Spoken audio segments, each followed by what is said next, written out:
Hi guys, what's up? For today's video, kukunin namin yung kalabaw namin sa sapa. Tara, samahan nyo kami. Bali, kasama ko pala yung kapatid ko, yung bunso namin.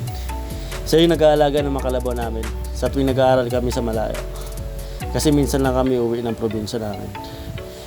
So let's go, pupunta na tayo ng sapa. Kukunin natin yung kalabaw. Siya nga pala guys, sobrang sipag ng bunso namin. Siya yung kasama ni Papa at ni Mama habang wala kaming mga kapatid niya. Grabe, sobra. Nakakamiss dito.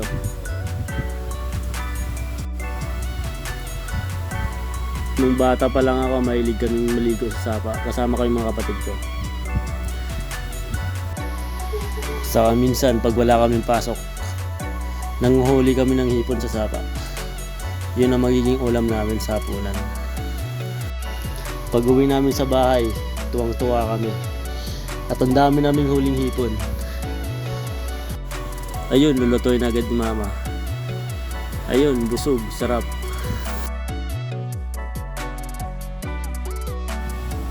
Hindi maaraw ngayon, makulimlim yung panahon. Siguro uulan na naman ito mamayang gabi. Ang gagandahan dito sa probinsya, ang sarap ng simoy ng hangin. Medyo malapit na tayo sa sapa guys, kung saan nakalagay yung kalabaw namin.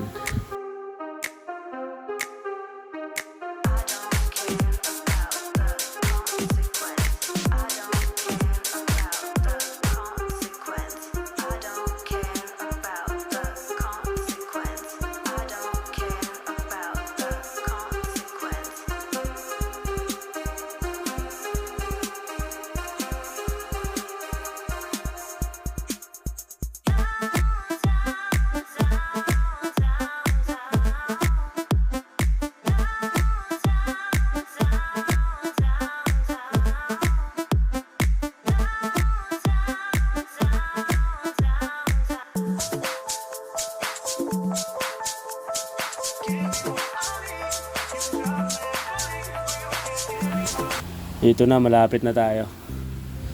Pababa na tayo. Sa sapa na.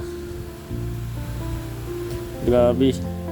Tataas na ng mga puno dito.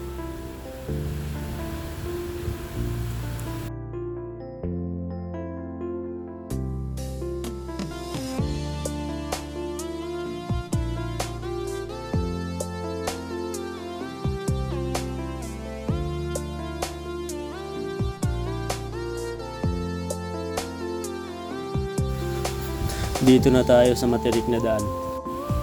Kaya ingat lang pag dito dadaan. Kasi matutulis yung mga bato sa baba. Grabe, ang linaw ng tubig oh.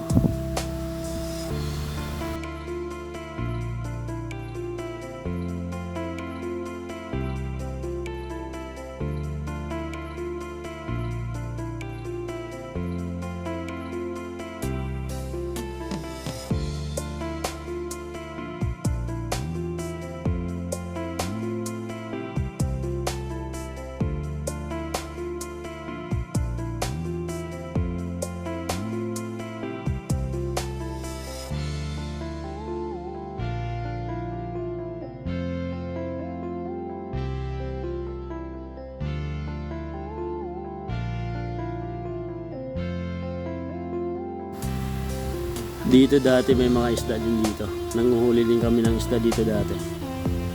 Dahil bumaha, nasira yung yung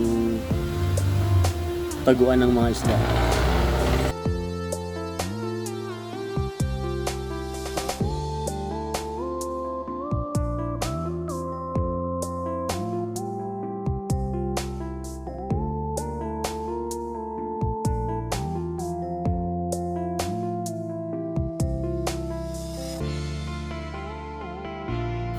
Pag ganitong style ng sapa, dyan sa ilalim ng mga mga ugat ng kahoy saka mga ilalim ng bato, may mga hipon dyan.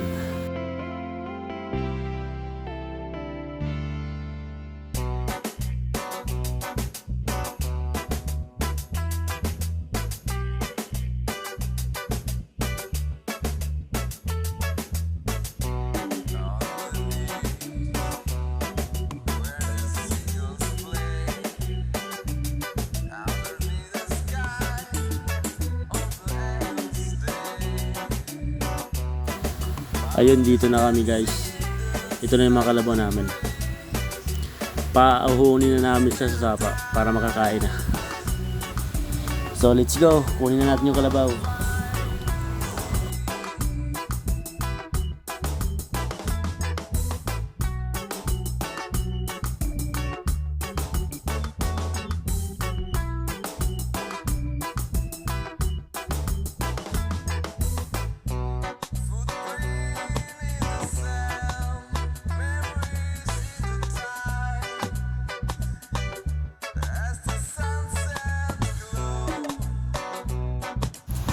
So yun guys, nakuha na namin yung kalabaw. Maya maya uwi na kami. Yung kapatid ko nandun pa sa may bandang dulo. Tinali na yung kalabaw doon.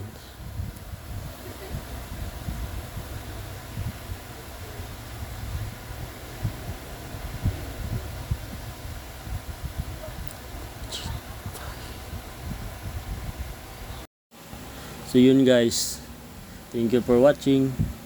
Bye bye.